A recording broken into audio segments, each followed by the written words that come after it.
जय शिव गोरक्ष जय गुरु गोरक्षनाथ। प्रिय साथियों, मैं आपका डॉक्टर साहिल सर आपसे रूबरू हो रहा हूँ विश्लेषित करने के लिए, एनालिसिस करने के लिए ग्रेड सेकंड हिंदी का जो स्लेब है, पाठ्यक्रम है, उसके कुछ बिंदुओं पर हम बातचीत करेंगे। क्योंकि पाठ्यक्रम एक वेज होता है, एक रास्ता होता है, एक ड्राफ्टिंग, एक प्रारूप होता है, जिसके बिंदुगत पथ पर चलकर हम निश्चित तौर पर आगे बढ़ने की कोशिश करते हैं। तो प्रिय साथियों, जो हिंदी सेकंड ग्रेड है उसके पाठ्यक्रम पर मैं आपसे रूबरू होऊंगा। प्रिय साथियों, इसी सेकंड ग्रेड को other states Delhi, UP, Madhya Pradesh में टीजीटी के नाम से जाना जाता है, यानी ट्रेड ग्रेजुएट टीचर्स के नाम से जाना जाता है। तो राजस्थान लोक सेवा आयोग इसे सेकंड ग्रेड के नाम से संज्ञायित करता है। हिंदी के पाठ्यक्रम पर हम बातचीत करेंगे, आगे बढ़ते हैं।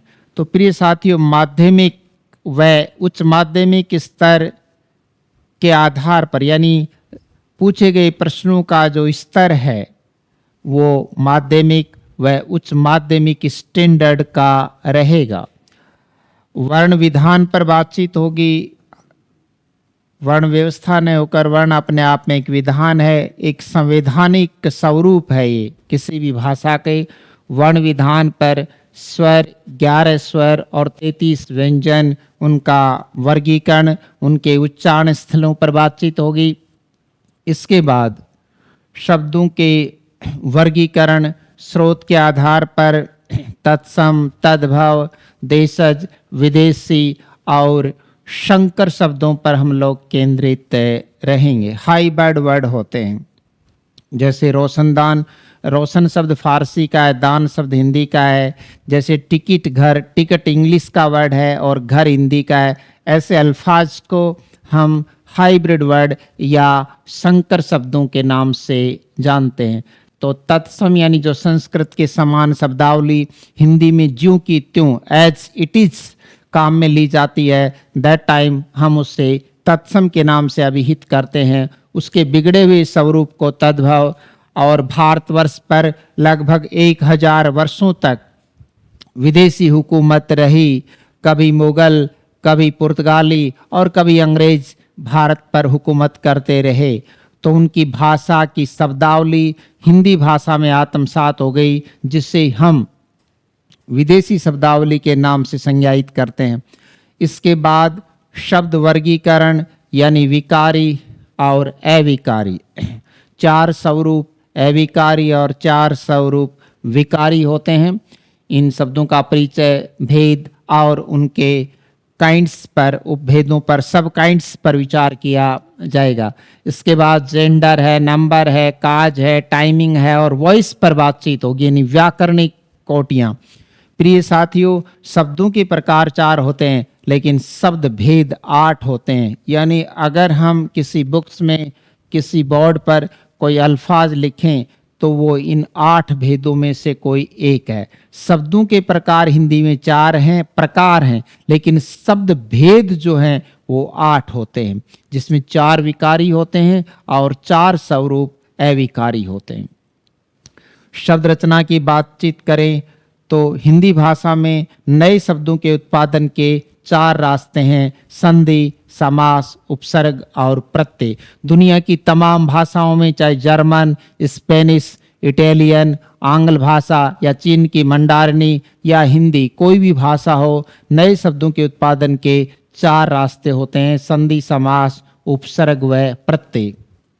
कुछ लोग तो, कुछ विद्यार्थी तो और कुछ टीचर्स तो इसे ही हिंदी का ग्रामर मान लेते हैं। ऐसा कदापि नहीं है। 100 नंबर का अगर पैटर्न हो तो उसमें केवल 20 अंक के ही संधि, समास और उपसर्ग और प्रत्यय आते हैं। बाकी जो चीज़ें आप छोड़ देते हैं, उसी को आधार बनाकर ही सिलेक्शन तय होता है। जैसे सिनोनिज्म है, पर्यायवाची शब्द हैं, एंटीनिज्म हैं, अनेकार्थक शब्द हैं, सम श्रुत भिन्नार्थक शब्द हैं, वाक्यांश के लिए एक शब्द यानी वन वर्ड है, एकल शब्द है, वाक्य का स्वरूप, पद यानी शब्द का क्रम, अंग, भेद और वाक्य पर गंभीरता से इसमें विचार किया जाएगा। इसके बाद शब्द शुद्धिकरण, वाक्य शुद्धिकरण, विराम चिन्ह, 16 प्रकार के विराम चिन्हों पर हम केंद्रित रहेंगे। लोकोक्ति और मुहावरे जो कि भाषा का एक श्रृंगारिक स्वरूप है, उस पर बातचीत होगी। अपठित गद्यांश जो कि आपकी बौद्धिक क्षमता पर आधारित होता है, आपकी आईक्यू और इंटेलिजेंसी पर, आपकी नेचुरल इंटेलिजेंस क्या है इस पर डिपेंड करता है।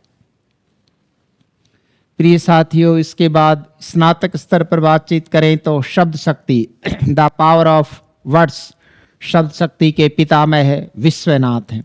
इसके बाद कुमारिल भट्ट आते हैं और वो अभिधा पर काफी बातचीत करते हैं। अभिधा सर्वशक्तिशालिनी कुमारिल भट्ट का कथन है कि अभिधा सर्वशक्तिशालिनी कुमारिल भट्ट, अभिधा को प्रथमा भी कहकर पुकारा है विश्वनाथ ने, और इसी अभिधा को अग्रिमा कहा है किसने? कुमारिल भट्ट ने। तो इन तमाम शब्द शक्तियों पर बातचीत करेंगे। इसके बाद काव्य रीतियाँ, वैदर्भी, गौड़ी और पांचाली पर बातचीत होगी। काव्य गुण, काव्य दोष, श्रुति कटित्व, ग्राम्यत्व, प्रतित्व, क्लिष्टत्व, अकर्मत्व तथा दुष्कर्मत्व पर बातचीत करेंगे। अलंकार, तमाम अलंकार जिनके नाम आपने निश्चित तौर पर अवगाहित किए हैं। श्लेष, यमक, उपमा, रूपक, उत्प्रेक्षा, विभावना, संगति, संदेह, भ्रांतिमान, विरोधाभास और मानवीकरण पर बातचीत होगी। पर्सनिफिकेशन यानी मानवीकरण। रीतिकाल, छायावाद का तो एक प्रमुख अलंकार है मानवीकरण, जो कि अप्रीतम विशेषता है छायावाद की। इसके बाद छंद, पिंगलाचारी के द्रुत विलंबित, हरिगीतिका, कवित, सवैया, दोहा, सोरठा और चौपाई पर बातचीत करेंगे। रस के स्वरूप, रस ही काव्य की आत्मा है और रस ही जीवन की आत्मा है। जब आप में रस नहीं होगा तो आपकी खाट पौड़ी में घाल दी जाएगी। इसलिए रस जरूरी है जीवन में। इसीलिए रस में अ प्रत्यय लगा दें तो रास। इसलिए भगवान कृष्ण ने कौन सी लीला की? रास लीला की। रस में अ प्रत्यय प्रयोगित करने पर रास शब्द की निर्मिति होती है और रसावयव पर बातचीत होगी और रस भेदों का निरूपण भी किया जाएगा। रस ही जीवन की सार्थकता है। रस के बिना जीवन बिल्कुल नीरस हो जाता है। प्रिय साथियों, जीवन में तुम्हें आगे बढ़ते ही रहना है और अपने प्रेरणा स्रोतों पर आपको गौर फरमाना है कि तूफान कितना भी हो हाथ उठाए रखना, दलदल कितना भी हो जीवन में पांव जमाए रखना। कौन कहता है छलनी में पानी नहीं रुकता? मेरे यारो, बर्फ जमने तक हाथ लगाए रखना, बर्फ जमने तक हाथ लगाए रखना। प्रिय साथियों, कि जैसा कि दुष्यंत कुमार ने कहा कि हर किसी को मुकम्मल जहां नहीं मिलता, किसी को जमी, किसी को आसमां नहीं मिलता। एक आग ऐसी भी होती है जिसमें धुआं नहीं मिलता, एक आग ऐसी भी होती है जिसमें धुआं नहीं मिलता। तो उसी आग को सहारा बना करके आप सफलता के सिरमौर बनेंगे और मेरे लिए और स्काई एजुकेयर के लिए एक ग्रेट अचीवमेंट होगा।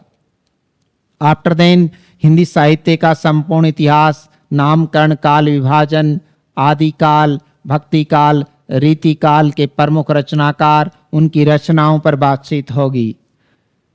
इसके बाद हम आधुनिक काल पर गंभीर बातचीत करेंगे, क्योंकि सर्वाधिक प्रश्न आधुनिक काल पर ही प्रिय साथियों पुटअप होते हैं।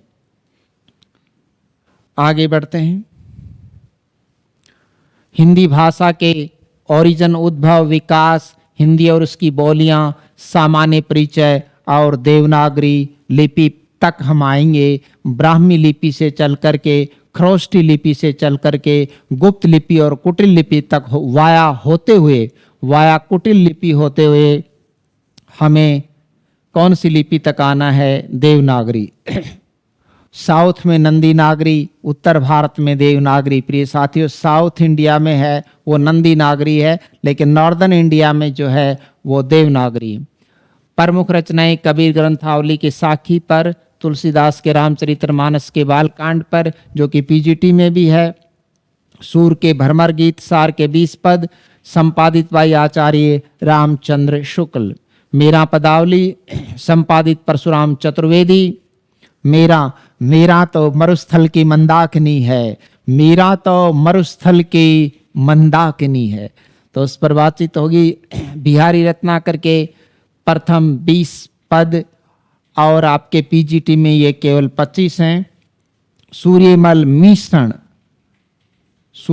मिश्रण जो कि वीर सतसई के रचनाकार हैं, वंश भास्कर के भी रचनाकार हैं।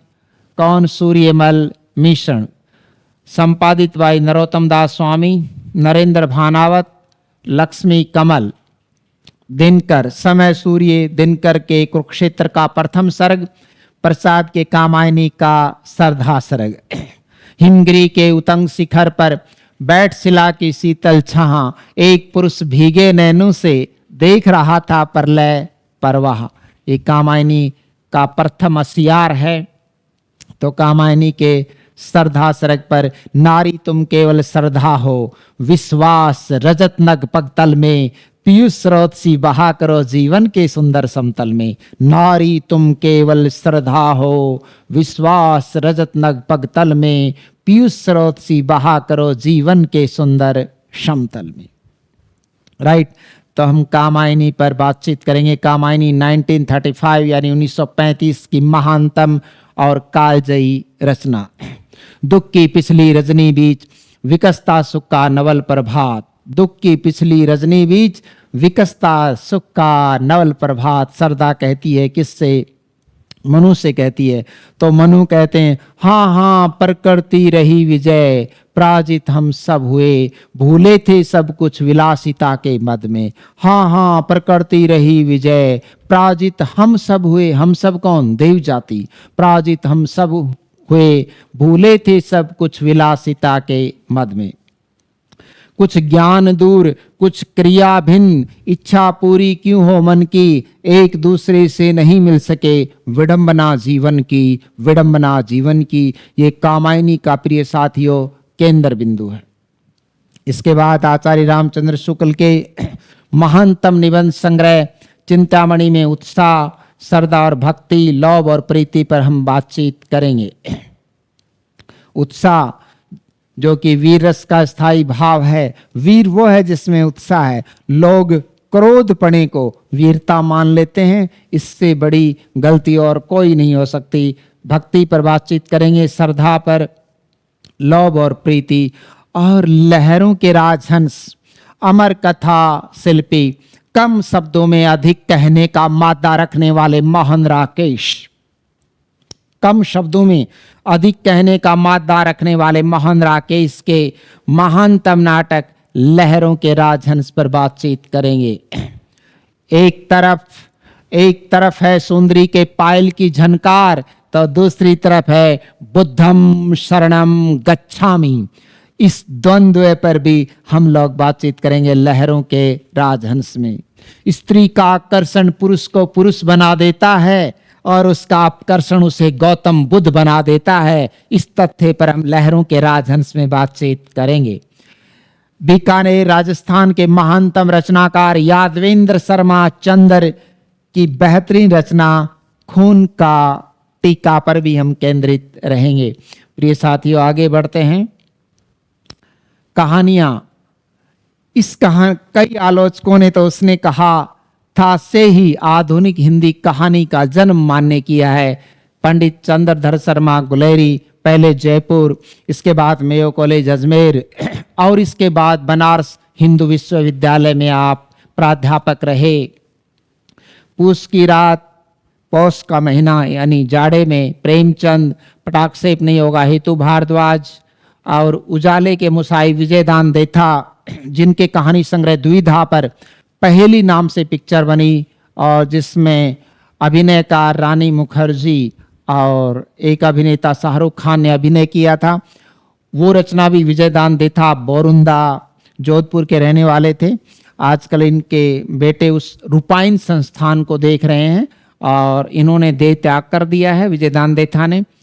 इसके बाद हिंदी शिक्षण और शिक्षण विधियों पर बातचीत होगी, जिसमें भाषाई कौशल, सुनना, बोलना, पढ़ना पर बातचीत होगी। सुबोली पै पर बातचीत होगी और हिंदी की विभिन्न विधाओं, नाटक, संस्मरण, रिपोर्टाज, कहानी, कविता शिक्षण, उनके शिक्षण की विधियां, पाठ योजना, निर्माण इकाई इत्यादि पर हम केंद्रित रहेंगे।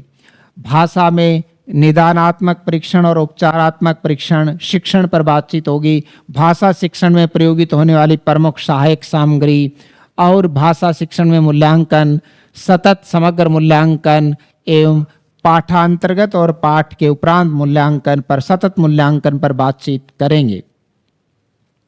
प्रिय साथियों, आपका जो अंक विधान है, ग्रेड सेकंड ग्रेड का जो अंक विधान है, जिसे हम टीजीटी के नाम से भी अभिहित करते हैं, 300 अंक और 2.5 घंटे का टाइमिंग आपको दिया जाएगा। 150 क्वेश्चन होंगे, मल्टी चॉइस क्वेश्चन होंगे, ठीक है, एमसीक्यू होंगे। इसके स्तर के बारे में हम पहले ही बातचीत कर चुके हैं कि सेकेंडरी, सीनियर सेकेंडरी और ग्रेजुएशन का जो स्टैंडर्ड होगा उस पर आधारित, इसके बाद आपकी शिक्षण विधियां संबंधित विषय पर आधारित होंगी। तो प्रिय साथियों, ये था आपके सेकंड ग्रेड यानी वरिष्ठ अध्यापक हिंदी का जो पाठ्यक्रम अभिहित किया गया है या नियोजित किया गया है आरपीएससी के द्वारा। तो ये चीज़ें आपको बड़े गौर से और बड़े अरमान के साथ, बड़ी शिद्दत के साथ, पुरजोर कोशिश के साथ आपको पढ़नी है। Thanks all of you. मैं आपका doctor Sahil sir. Thanks all of you.